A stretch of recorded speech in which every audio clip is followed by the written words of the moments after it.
this inspiring environment. Well, not necessarily up here on stage because now I can't tweet, but I trust you will cover that part for the next couple of minutes. Let me start with a confession. I have to warn you, I'm considered utterly schizophrenic.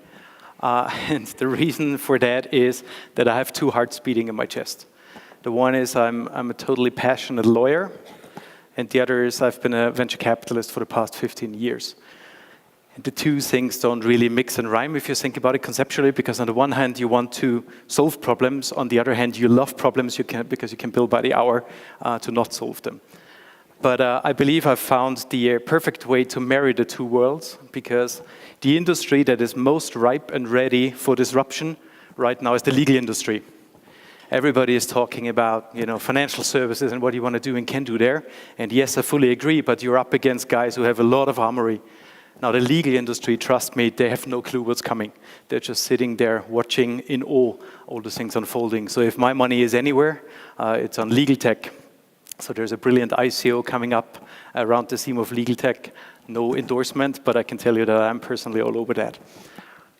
So I found that because my mission is stated up there with my team, and you've just heard Tina from my team. It is to build the law firm of the future. And technology has a lot and everything to do with that. And obviously people as well. But also, through this job, I get to see many, many, many opportunities these days which are being brought forward as ICOs and in the crypto space. And they're all very heavy on the technology side, but some of them are somewhat less heavy on the business model side, I must say.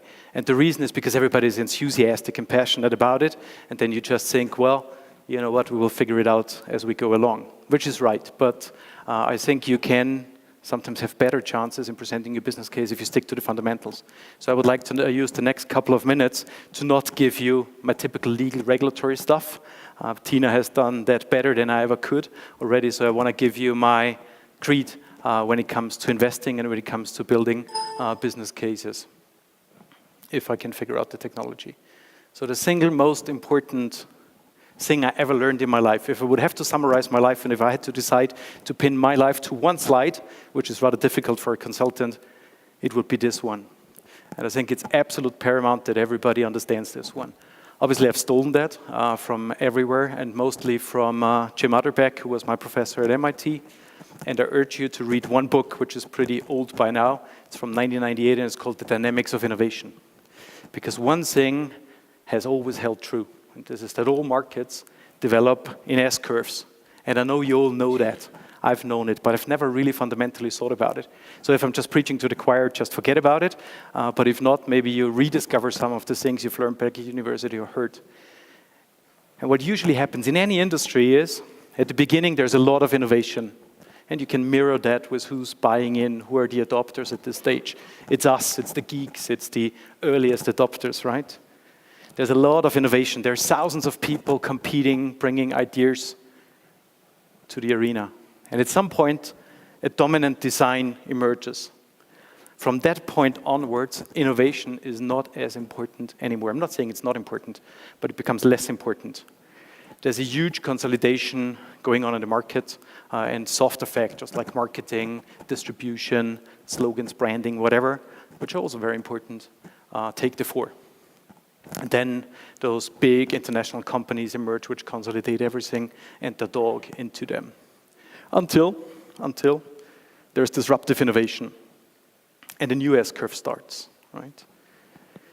Now, disruption is one of the most abused, overused, and least understood terms I come across in my life.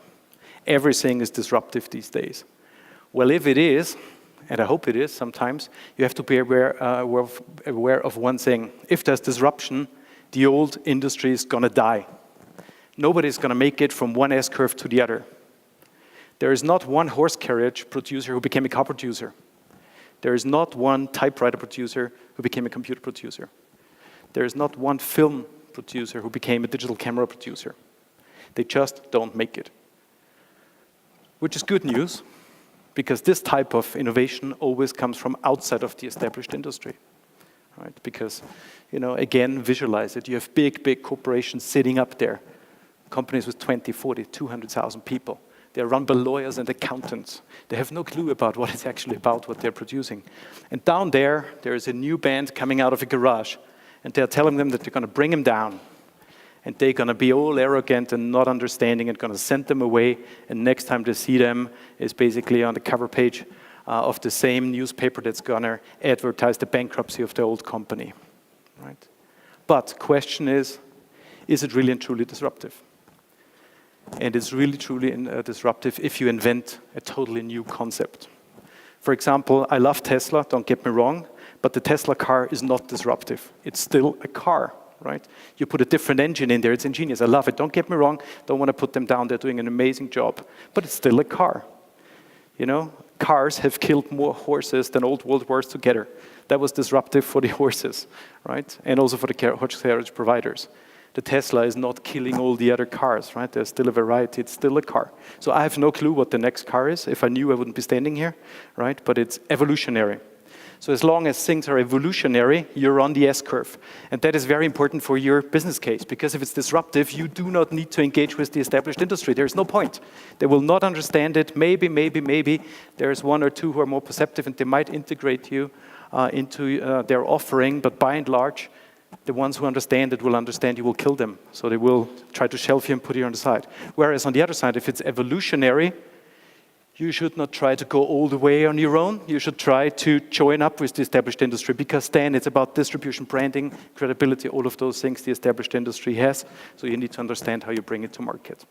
And many a business case I see is sort of somewhere in between. And I look at it and say, look guys, this is not really disruptive. You're just increasing the process efficiency or whatever. You're making it better on the client experience side, whatever it may be.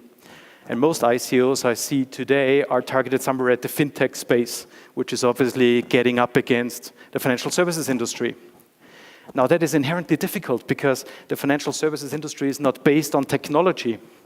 Technology is the enabler of the financial services industry, but technology is not the actual product, right? So there's a different dynamic which doesn't fit into this model I first thought of technology-based disruption. But that's the only thing I ever invented in my life, right? And I discussed it with my old professors, and they were like, yeah, you're probably right on this one. And that is, in the financial services space, we have the same pattern, the same dynamic of innovation unfolding, but it's not triggered by a technology-dominant design. It's triggered by regulation. And just as you're dead in a technology industry, if you get the technology-dominant design wrong, that is like trying to build a car with 3 tires and a Wankel motor, you know, people are trying that, but nobody's interested in it. It's a sunset market, it's a niche market. If you get the regulatory dominant design wrong in a financial services context, you're dead. Let me give you one example, totally different space. Switzerland is the 3rd most important market in the world for the placement of funds. Switzerland is nowhere as a fund production hub.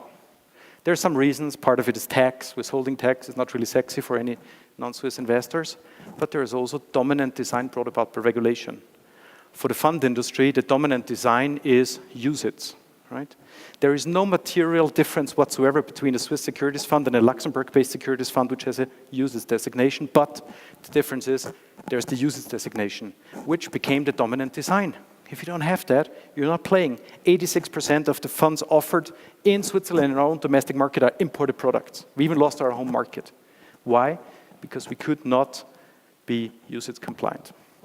So you need to watch the regulation, which is what Tina pointed out. Because if you get that one wrong, you're off. You're off the grid, you're dead. But on the other hand, if you understand it, if you incorporate it, and if you bring the two worlds together, you have an amazing opportunity. I think this is one of the most important lessons when you try to build your business case. If it's meant to be a sustainable rather than just a stunt one, in particular, if you're playing either in the financial services space or in the technology space, they do distinguish where you are. Now, when we're talking ICO, and I think it came out of Tina's presentation, we don't have the regulation right now, right? So we are in this innovative space. Everybody can try their best thing, and there's different jurisdictions trying to attract people to do that. But there will be regulation at some point. So you really need to be watchful into which basket you put your eggs and what that means for your business model. But don't see that as a threat. Just understand the dynamics of innovation. It's brilliant, right? If you get it right, basically you don't have to do anything. The market consolidates itself for you towards yourselves if you got the parameters right. So this is sort of my greet, which I want to give you. Now let me offer you some further elements of input to help shape your ideas even better, as I hope. So the dominant design, the future dominant design, will be essentially made up by various components, technology, blockchain. There isn't the blockchain. There isn't the cryptocurrency. There's various competitors out there. We still don't know who's going to win. We don't know who's the dominant design or the dominant designs. We need to watch it. Regulation. Everything financial services related has regulation as its driver. You need to be watchful of that. And customer experience. We are very bad right now at determining the customer experience because there is this new generation, the millennials, who have a totally different expectation, interaction, and client experience. They grew up in a system of immediate gratification, 24-hour availability and service. When I'm big in collecting vinyls, I own some 10,000 vinyls. So right now it's hip, so people start to know again what vinyls are, but 5 years ago everybody was going like that. Anyway, but I come from a time when I had to go to a shop, take it home, listen to it, First of all, figure out what's that song anyway. Today you have Shazam, you check out the song, you buy it on iTunes, or you have your Abo, you get it immediately. So that's the client experience, right? How can any typical bank cope with that? I have no idea. Payment solutions, I wired some money to Austria a couple of days ago. The bill I got for that was horrendous. I was about to call the bank and said, what did you do? Take all of those electrons and take them across the border one by one? At least that's the price you kind of sent me. So again, this has changed. There's opportunity. We just don't really know what the expectation will be. So again, another unknown, but that is what makes it all exciting, doesn't it? So we just need to add up all those unknowns. Here's another slide I want to share with you, which is probably worthwhile looking at it. Again, don't hold me liable for it. It's our best guess, or actually it's not even ours. I stole it from somebody else or borrowed it, and I'm quoting him down there. But I think it's brilliant, and I want to share it with you. Here we're trying to make sense. When is the tipping point? When is the peak of adoption of new technologies, right? And so when we look at the now, we are mostly talking about blockchain-related things. So this would give us something like 5 years from now. Again, think about the S-curve, think about the bell curve of adoption, right? We're talking about the mass market. We're not talking about us here, the early adopters, the freaks and the geeks, the lucky fools, as I like to call us, right? Which is good, but the mass market, that will kick in maybe 5 years from now. So you have a bit of time. The dominant design will emerge. Maybe it's 3 years, maybe it's 6 years, who knows? But it's not going to be next year, just let's be realistic. So the question is also, what are other elements come in there? I think eventually we will end up in this super society type setup, and I like that notion. I wished I would have invented it, but I'm tweeting that hashtag until the cows go home, that's for sure. And we are on the trajectory, and you're contributing to that with your ideas. But again, I think when you come to your business plan, when you come to your sort of take to market and take the market offerings, this is things you might consider, you might offer insightful and credible statements about your business case, which might go down well with investors. Whoops. So this is a bit of a daft slide, given the audience, because some of the things there, I'm turning red when I read them out, but this is the thought leadership we've created at PwC, not PwC Legal, but obviously our strategy colleagues, and this is sort of the 10 game changers we see. And again, if your business case is somewhere in there, you may want to use that, because obviously if you read the report and it's up there, then you will find a lot of arguments to support your business case. I think fintech is the new business model. We know that, right? Preaching to the choir here. Sharing economy, this is the behavior of the new clients, the customers' expectations. This is going to alter everything, right? People have a completely different expectation when it comes to that. Well, let's skip number 3, right? Because that blockchain is going to be very important. I think I do not have to tell you, but there's a lot of people still out there. We're at the early stages of the adoption curve who have no clue what the blockchain actually is. Digital is mainstream. Well, if I look around, everybody's on their cell phone. It's either because my speech is so boring or because you're tweeting the hell out of it. I hope the latter is the case. Customer intelligence. Again, in the old days, think about the legal space, right? Basically, it was driven by the fact that nobody knew what you were doing. I have a great brand, PwC Legal, so I must be good. Well, I tell you one secret. I know nothing about employment law. I'm really shit at, I shouldn't have said shit, but anyway, I really suck at divorce law, right? I'm really good at other things, but you know, the brand means nothing, but clients will know in the future. We will have transparency in every market as we know it from Amazon, eBay, and all the other platforms that have the wisdom of crowds in them and where you have peer review as is indeed embedded into the blockchain industry. Automation and robotics. Everything that can be automated will be. I think that 80% of lawyers will be out of a job 10 years from now. Because quite honestly, 80% of the stuff we're doing is just process, right? Yes, you need that spark of genius in some elements, but the rest is process. It will be automated. Probably not robots, but it will be automated. Public cloud will be the dominant design when it comes to infrastructure. And that leads to the main risk we will face in the future. And you know that cyber. But again, blockchain is bringing a lot of value to the table to help solve that. Asia, I mean, we're talking about the crypto valley. I'm so proud of the crypto valley. Every time I go there, it's like 1999 all over again for me, the spirits, the people. But seriously, if you go to Asia, I mean, the stuff that's going down there, it's just mind-boggling. You know, I mean, the talent richness they have there, the money they're throwing at it, so much stuff happening there. So don't lose sight of that. I mean, be happy that we have those ecosystems here in Europe as well, and not only over in the valley, but don't lose sight of what's going down in Asia. And regulators, they're embedding technology increasingly in all of their work. Plus, they will be creating the dominant design for everything we're doing and we're proposing to do, so don't lose sight. Most offerings, and I haven't seen any ICO which is not related to the blockchain, need to consider a combination of factors. There is, we're getting, I don't know, Tina, 30 requests a week or whatever for ICOs. We've now turned to, okay, send us one Bitcoin before we actually look at it, not because we're arrogant, it's just because we can't deal with the work anymore. And 80% of them are just fabricated.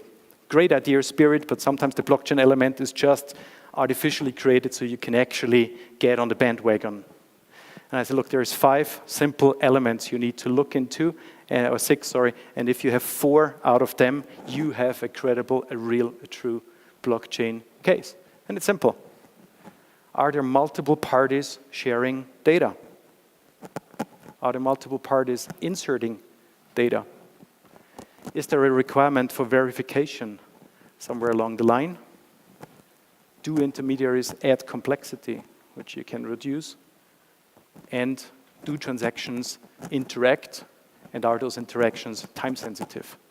There's some more stuff underneath, but given the time restrictions, which I've already broken, also I've heard before that time doesn't matter. We play this as we like, but I want to be courteous to those coming after me. Think about that. When I look at many, many AKs, if I try to apply that logic, most do not tick the box, at least not 4 boxes for me. And it's not because they don't inherently do, but just not the way they are presented. And I'm a very simple guy. When I look into an investment opportunity, I run through those tick-the-box elements. So again, this is not there to lecture you and to tell you how smart I am. This is trying to help you to think about those elements which you can bake into your case and which will make it even more credible and which you can communicate even to a lawyer, as I am, who doesn't really understand the technology in its last element, but I understand those boxes and whether I can tick them or not. Here, finally, I've listed some of the opportunities we're seeing in the blockchain application in the FS space. Again, I'm sure you're aware of most of them, so I'm not going through them, but this is just what we're currently seeing. Obviously, the interesting stuff is behind the horizon, and who knows what that's going to be. But again, if you need to pick the right buzzwords, if you want to shape your business case, pick one from that list, and there is already a lot of material out there which you might want to look into. If you're playing in the FS space, if you're thinking about bringing a product or service to market, which is linked to the FS space, as said before, S-curve with the regulatory dominant sign emerging, you need to watch that. Now, here we've created a little thing at PwC, it's called the Regulatory Radar. For once it's free, but you will find it on the webpage under this domain. And basically you have all the regulations in there. We're currently tracking something like 180 regulations for you in there. You have the summary, you have the link to all the text and so forth. And obviously we're tracking everything that's going down in the context of ICOs and regulation of blockchain in the FS context, etc. So make sure to put it into your feed, and you check it regularly. As said, it's totally free, and you can even hook it into your own data feed if you want, so you don't miss anything. Because again, remember, if you miss the regulatory dominant design as it arises, your business case has a very short lifespan. Now, grantedly, everybody's lifespan drops to zero anyway in a long enough timeline, but for the time we're here, I think we should really not make the most obvious mistakes. So I hope I will be able to contribute to your future success a little bit with the tools we have out there. We're starting a new vlog on all of those things in January, which is called Appetite for Disruption, and together with a friend in the US. And you might watch that as well. It's easier to digest and read or not read than the written stuff. But again, just be watchful of that. Coming from the venture space, I know nobody wants to bother with legal and regulatory. It's boring as hell, and I'm aware of that.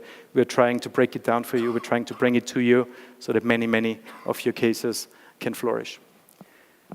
If you have any other questions, if you need support in the future, just call us. As I always say, the first 2 hours are free anyway, because it's just too burdensome to open a code. Also, we might charge you a Bitcoin eventually, but no, seriously, we like ideas. So my team always has some time to look at things, and we have passionate lawyers wanting to work with the crypto industry. So Tina is the most popular member of my team right now. Everybody wants to work in this context with her. The young folks are enthusiastic about it, and they will be happy to look at it and help you with that. So if you have any questions, just throw them our way. And with that, I think I've maxed out my time, and more than that, thank you for your attention. I hope you liked it. I hope you tweeted. And I hope to see you again next year, or whenever the next conference in Switzerland will go down. Thank you very much.